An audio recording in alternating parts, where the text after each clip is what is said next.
ikigo nasanze cinjira ni hato ngabo harimo byose harimo byose bikenewe ibyo ugwaruka ushobora gukoresha.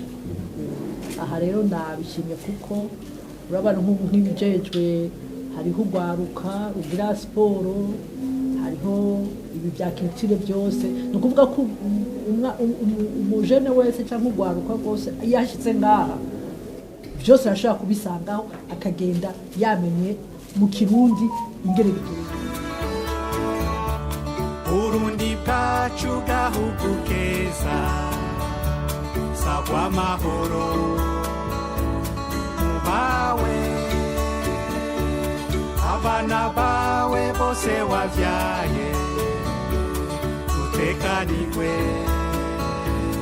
utunganirwe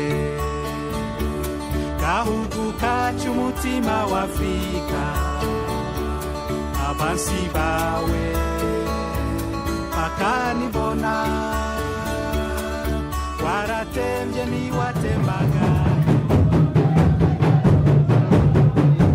Fashe kano kanya kugira ngo nshikirize ijambo ry'umunezero kandi ntongera mpakaze nyakubahwa umushikiranganji.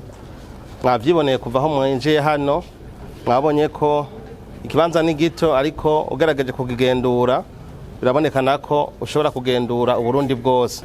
Rero kwizina rya musitanteri wa komine nziza ya Ntahangwa no kwizina ganje nyene nagomba ndamenyeshe ko hano mwagenda ari muri komine nziza ya Ntahangwa. Iyo komine igizwe n'amazone 13 n'imitumba 96.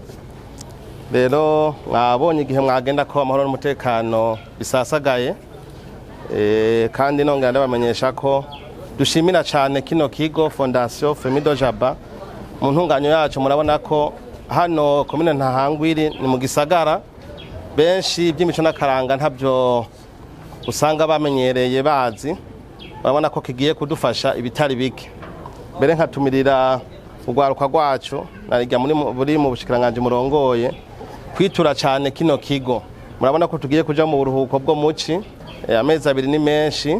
Turatumira cyane ugwaruka kwitura kino kigo hako bamara amezi 2 bari mu ibarabara bazohamenyera ibitari bike. Rero nyakubahwa umushikiranganji sino batutesha byinshi kwari kubakira, ariko kandi no kubanezererwa, ariko kandi no kunezererwa kino kigo caje hageze hano. Murabona kiri muri quartier Gahahe, nizera ko n'ayandi ma zone agera hariya ku Kivu kuri Tanganyika zo kwegera hano kugira ngo mumenye cyane ibijanye n'imico n'akaranga.